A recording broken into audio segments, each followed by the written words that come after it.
Hello दोस्तों, एक और न्यू वीडियो में आपका स्वागत है। दोस्तों, आज की इस वीडियो में हम फाइल करेंगे अपनी जीएसटी R1 रिटर्न को, वो भी डायरेक्ट टैली प्राइम से। अगर आप अकाउंटेंट हो या फिर टैली यूजर हो तो ये वीडियो आपके लिए बहुत ही यूजफुल होने वाली है, इसलिए वीडियो को पूरा देखना। तो सबसे पहले हम एक छोटी सी बात समझ लेते हैं कि जीएसटी R1 रिटर्न मंथली या फिर क्वार्टरली फाइल की जाती है, जिसमें आपको अपनी आउटवर्ड सप्लाई की डिटेल फाइल करनी होती है। और इसमें आपको B2B sales, B2C sales, credit note, debit note, HSN summary और डॉक्यूमेंट डिटेल सब दिखाना होता है। और सबसे बड़ी बात, ये रिटर्न फाइल करना कंपलसरी है जो भी जीएसटी में रजिस्टर हैं। तो चलिए जान लेते हैं कि क्या प्रोसेस है जीएसटी R1 रिटर्न को फाइल करने का।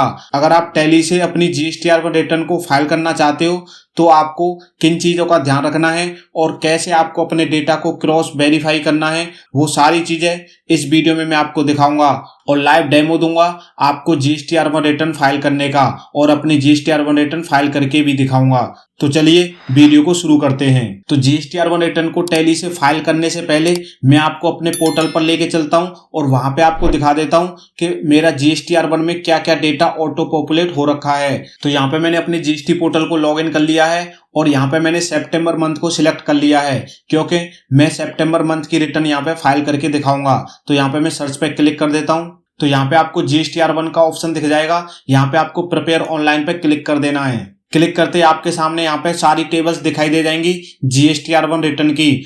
तो आप यहाँ पे देख सकते हो B2B की टेबल को छोड़ के बाकी किसी भी टेबल के अंदर मेरा कोई भी डेटा नहीं है, सब आपको यहाँ पे जीरो दिखाई देगा।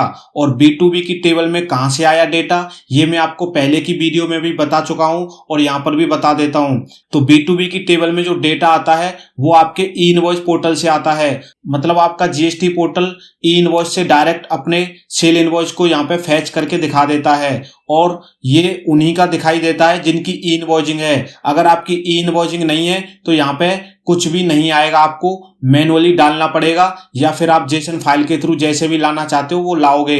मतलब ऑटो पॉपुलेट आपका डेटा यहाँ पे नहीं होगा। लेकिन जिनकी ई इनवॉइसिंग है उनका सारा डेटा यहाँ पे आ जाएगा। जैसे B2B का डेटा मेरा यहाँ पे आ चुका है। अगर यहाँ पे मेरा कोई भी क्रेडिट नोट होता और डेबिट नोट होता तो वो भी यहाँ पे ऑटोमेटिक आ जाता। और क्या क्या डेटा नहीं आता, तो देखिए B2C लार्ज इनवॉइस यहाँ पे नहीं आते, B2C अदर्स का डेटा भी यहाँ पे आपको मैनुअली ही डालना पड़ता है। और एक्सपोर्ट इनवॉइस भी आपको यहाँ पे डालने पड़ेंगे। सेम वैसे ही अगर आपकी नील रेटेड कोई सप्लाई है तो वो भी आपको डालनी पड़ेगी।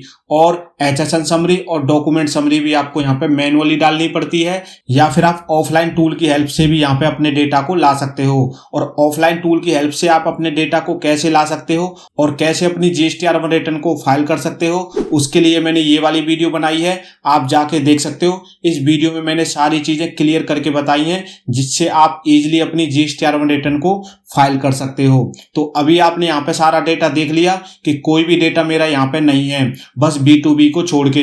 तो B2B का डेटा यहाँ पे मैं नहीं लाऊंगा। जब मैं टैली से अपनी जीएसटी R1 रिटर्न को फाइल करूंगा तो B2B का डेटा अपलोड ना हो, बाकी सारा डेटा अपलोड हो जाए। वो कैसे करेंगे, चलिए टैली पे चल के समझ लेते हैं। तो देखिए यहाँ पे मैंने टैली को ओपन कर लिया है। अब अपनी जीएसटी R1 रिटर्न को फाइल करने से पहले मैं अपना जीएसटी R1 रिटर्न यहाँ पे ओपन करके दिखा देता हूँ कि मेरी टैली के अंदर जीएसटी R1 में क्या क्या डेटा है। तो आपको डिस्प्ले में जाना है, स्टैट्यूटरी रिपोर्ट में जाना है और जीएसटी रिपोर्ट्स पे एंटर कर देना है। देन आपको जीएसटी R1 पे आके एंटर कर देना है। अब आप यहाँ पे सबसे पहले तो पीरियड सिलेक्ट कर लेना। जैसे मैं सितंबर की फाइल करना चाहता हूँ तो मैंने यहाँ पे सितंबर को सिलेक्ट कर लिया। अब अगर आप यहाँ पे देखोगे तो टोटल 19 इनवॉइस तो आपको B2B में दिखाई दे जाएंगे, जो आपको पोर्टल पर भी दिखाई दे रहे थे। और जब थोड़ा सा नीचे आओगे तो यहाँ पे आप देख सकते हो marked for deletion on portal, मतलब 4 इनवॉइस ऐसे हैं जो मैंने यहाँ पे कैंसिल कर दिए। तो इसका मतलब ये हुआ टोटल मैंने 23 इनवॉइस बनाए थे, जिनमें से 4 कैंसिल कर दिए और 19 इनवॉइस यहाँ पे आपको दिखाई दे जाएंगे। और बाकी कोई डेटा मेरा यहाँ पे नहीं है, बस HSN समरी और डॉक्यूमेंट समरी आपको यहाँ पे दिखाई दे जाएगी। तो HSN समरी के अंदर क्या है वो मैं आपको ओपन करके दिखा देता हूँ। आप यहाँ पे देख सकते हो B2B सप्लाई मेरी सारी है, मतलब B2C की कोई सप्लाई नहीं है, इसलिए HSN समरी भी बस मेरी B2B की दिखाई दे रही है। अगर B2C की सप्लाई कोई भी होती तो यहाँ पे B2C सप्लाईज के नाम से HSN आ जाते, मतलब उसकी डिटेल भी यहाँ पे आ जाती। फिलहाल B2C नहीं है तो B2B की सप्लाई के HSN डिटेल यहाँ पे आ चुकी है। अब इस तरीके से आप पहले तो चेक कर लेना कि आपका यहाँ पे जो भी डेटा है वो सही है, और मैं आपको डॉक्यूमेंट डिटेल भी यहाँ पे दिखा देता हूँ। अब आपको HSN समरी से वापस आ जाना है और डॉक्यूमेंट समरी पे क्लिक कर देना है। अब आप जब नीचे आओगे तो यहाँ पे देख सकते हो टोटल मैंने यहाँ पे 23 इनवॉइस इशू करे हैं, जिसमें से 4 कैंसिल कर दिए और 19 यहाँ पे मेरे एक्टिव इनवॉइस हैं जो कि पोर्टल पर भी आपको दिखाई दे रहे थे। अब आपको GSTR1 रिटर्न को फाइल करना है, लेकिन उससे पहले मैं आपको दिखाता हूं कि जो पोर्टल पर 19 इनवॉइस हैं और यहाँ पे जो आपके 19 इनवॉइस दिखाई दे रहे हैं ये सही है या कुछ भी गड़बड़ है। तो आप इनको तो एक्सेल में एक्सपोर्ट कर ही सकते हो, ये तो आपको पता ही है। नहीं तो आप इस पे कर्सर लेके आ जाना और एंटर कर देना। देन आपको यहाँ पे राइट साइड में वाउचर वाइज इस पे क्लिक कर देना, तो आपके सारे इनवॉइस वाउचर वाइज यहाँ पे आ जाएंगे। और आपको क्या करना है, पोर्टल पे चले जाना है और पोर्टल पर आने के बाद जहां पे आपके 19 इनवॉइस दिखाई दे रहे हैं यहाँ पे क्लिक कर देना। देन आपको यहाँ पे इंपोर्ट EWB डेटा दिखाई देगा, इस पे आपको क्लिक कर देना है और नीचे आ जाना है। नीचे आपको डाउनलोड का ऑप्शन दिखेगा, इस पे क्लिक कर देना। अब आपके यहाँ पे जितने भी इनवॉइस हैं पोर्टल पर वो आपकी CSV फाइल यहाँ पे डाउनलोड हो जाएगी। अब मैं इसको ओपन करके आपको दिखा देता हूँ। जब आप इस CSV फाइल को ओपन करोगे तो आपके पोर्टल पर क्या डेटा गया है वो सारा डेटा आपको यहाँ पे दिखाई दे जाएगा। अब आप इजीली अपने इस डेटा को टैली के डेटा से मैच कर सकते हो। अगर सब कुछ सही है तो आप अपनी टैली से ही GSTR1 रिटर्न को फाइल कर देना, और अगर आपको लगता है कि कुछ भी गड़बड़ है किसी इनवॉइस में तो आप उसको एडिट भी कर सकते हो या फिर चेंज भी कर सकते हो पोर्टल पर जाके। वो कैसे चेंज करते हैं अगर आपको नहीं पता तो आप मुझे कमेंट कर देना, मैं उसके लिए अलग से एक वीडियो बना दूंगा। ठीक है जी। तो आप इस तरीके से अपने टैली डेटा को और आपके पोर्टल पर जो डेटा है उसको क्रॉस वेरीफाई कर सकते हो। तो अब आ जाते हैं टैली पर। तो मैंने तो यहाँ पे सब कुछ ऑलरेडी चेक कर रखा है। अब आ जाते हैं कि आपको अपनी GSTR1 रिटर्न को टैली से डायरेक्ट कैसे फाइल करना है। तो उसके लिए आप इस डिस्प्ले पर से भी जा सकते हो या आप किसी भी डिस्प्ले पर हो वहीं से जा सकते हो। तो यहीं से मैं आपको जाके दिखा देता हूं। आपको सिंपल एक्सचेंज पे चले जाना है। देन आपको यहाँ पे थर्ड ऑप्शन दिखाई देगा ऑल GST ऑप्शन, इस पे आपको क्लिक कर देना है। अब आपको नीचे ऑप्शन दिखाई देगा अपलोड GST रिटर्न, इस वाले ऑप्शन पे आ जाना है और एंटर कर देना है।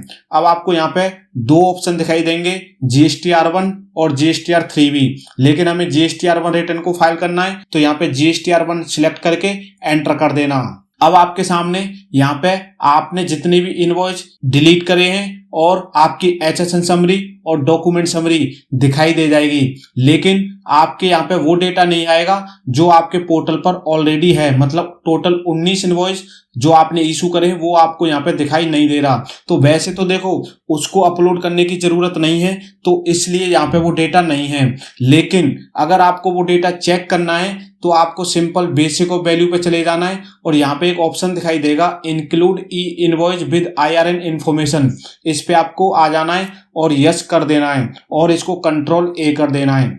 अब आप यहाँ पे देख सकते हो कि आपके जितने भी इनवॉइस आपने इशू करे हैं जो मतलब एक्टिव इनवॉइस हैं वो आपको यहाँ पे दिखाई दे जाएंगे, लेकिन जो टोटल 19 इनवॉइस मेरे एक्टिव हैं वो ऑलरेडी पोर्टल पर ऑटो पॉपुलेट हो चुके हैं तो उनको मैं यहाँ पे अपलोड नहीं करूंगा। इसलिए मैं बेसिक ऑफ वैल्यू पे जाऊंगा और जो सेकंड ऑप्शन है include invoice with IRN information, इसको मैं नो कर दूंगा और कंट्रोल A कर दूंगा।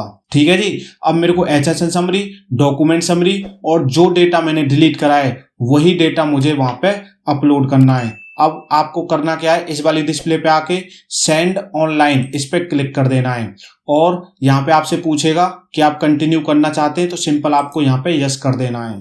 यस करते ही अब आपको यहाँ पे सेंड OTP ये वाला ऑप्शन आएगा, इस पे आपको क्लिक कर देना है। क्लिक करते ही अब आपकी रजिस्टर ईमेल ID और रजिस्टर मोबाइल नंबर दोनों पर एक OTP जाएगा, तो वो OTP लेना और यहाँ पर डाल देना। ओटीपी डालने के बाद आपको सिंपल एंटर कर देना है।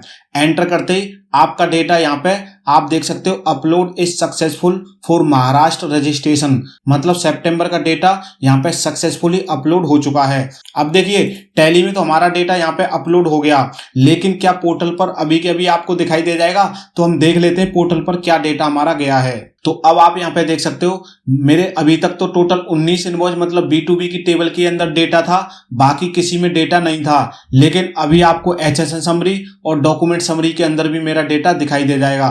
तो जीएसटी पोर्टल पर आपका ऑटोमेटिक डेटा आ जाएगा। हमने टैली से डेटा को अपलोड करा है, लेकिन पोर्टल पर ऑलरेडी अपलोड हो चुका है। और अब हमें यहाँ पे कुछ नहीं करना, सिंपल टैली के अंदर ही चलना है और वहीं से हम अपनी GSTR1 रिटर्न को फाइल करेंगे। तो टैली के अंदर आपको यहाँ पे आ जाना है, फिर से एक्सचेंज पे चले जाना है और देन आपको फिर से ऑल GST ऑप्शन, इस वाले ऑप्शन पे चले जाना है और इस बार आपको यहाँ पे आ जाना है सबसे नीचे फाइल GSTR1, इस पे आपको एंटर कर देना है। अब आपके सामने कुछ इस तरीके से डेटा दिखेगा, लेकिन यहाँ पर आके आपको सबसे पहले करना क्या है, पीरियड को सिलेक्ट करना है।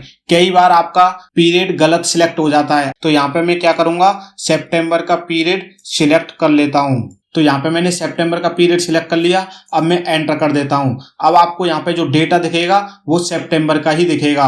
अब आपको सिंपल करना क्या है, यहाँ पे सेंड पे क्लिक कर देना है। सेंड पे क्लिक करते ही आपका सारा डेटा यहाँ पे पोर्टल पर जाना स्टार्ट हो जाएगा, मतलब एक्सचेंज हो जाएगा। अब आपके सामने इस तरह की डिस्प्ले आएगी। यहाँ पर आपको अपना GST नंबर और फाइनेंशियल ईयर और पीरियड भी आपको यहाँ पे दिखाई दे जाएगा।